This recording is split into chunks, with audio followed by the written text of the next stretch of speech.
গত ১৭ বছরে দেশের গুম, খুন, লুটপাট ও অর্থ পাচারের সাথে জড়িতদের বিচার নিশ্চিতের দাবি জানিয়েছেন বিএনপির আন্তর্জাতিক বিষয়ক সম্পাদক ব্যারিস্টার নাসির উদ্দিন আহমেদ অসীম।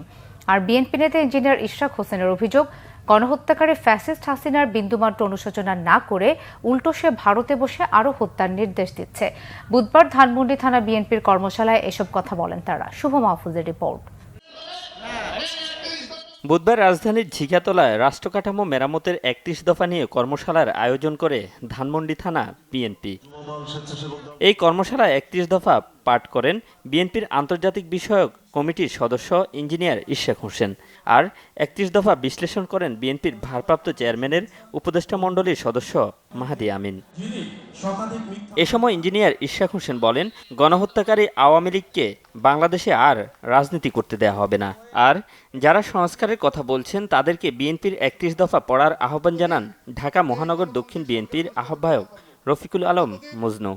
গত ১৬ বছর যেভাবে জনগণকে নিপীড়ন, নিষ্পেষণ, অত্যাচার করেছে তাদের অনুশোচনা নাই, বরঞ্চ এখন হাসিনা ভারতে বসে নির্দেশ দিচ্ছে আরো মানুষকে হত্যা করার জন্য এবং আমাদের দেশকে অস্থিতিশীল করার জন্য তারা এই নির্দেশ দিচ্ছে এবং সেগুলো বাস্তবায়ন করার চেষ্টা করছে।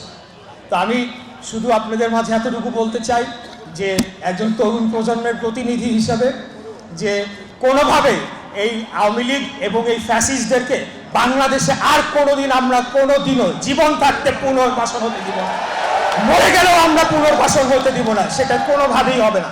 ষড়যন্ত্রকারীরা এখনো লুকিয়ে আছে আপনার আমার মাঝখানে।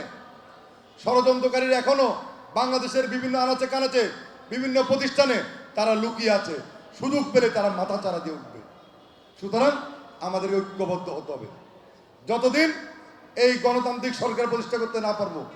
অনুষ্ঠানে ধানমন্ডি থানার নেতাকর্মীদের কঠোর বার্তা দিয়ে বিএনপির আন্তর্জাতিক বিষয়ক সম্পাদক ব্যারিস্টার নাসির উদ্দিন আহমেদ অসীম বলেন, কারোর জন্য দলের বদনাম হলে তাকে দল থেকে বহিষ্কার করা হবে। আমাদের দলের বহু নেতা কর্মীরা আপনার কামরাঙ্গীরচর, হেমায়েতপুর, সাভার বাড়ি ভাড়া যখন শেষ হয়ে যায় তখন আপনার ধান খেতেও রাত্রি যাপন করেছিলেন। মফস্বলের নেতারা ঢাকা শহরে এসে উবার চালিয়েছেন, বাইক চালিয়েছেন কিংবা রিক্সা চালিয়েছেন। ১৭ বছরে বিএনপির ১৭ জন কর্মী এই দল ছেড়ে যায় নাই। বিএনপিকে কটাক্ষ করবেন না। গত ১৭ বছরে দেশের গুম, খুন, লুটপাট ও অর্থ পাচারের সাথে জড়িতদের বিচার নিশ্চিতের দাবিও জানান ব্যারিস্টার অসীম। বাংলাদেশে আওয়ামী লীগের বিচার হওয়া উচিত, বিচার হতেই হবে। শুভ মাহফুজ, বাংলা ভিশন, ঢাকা। ধন্যবাদ জানিয়ে শেষ করছি।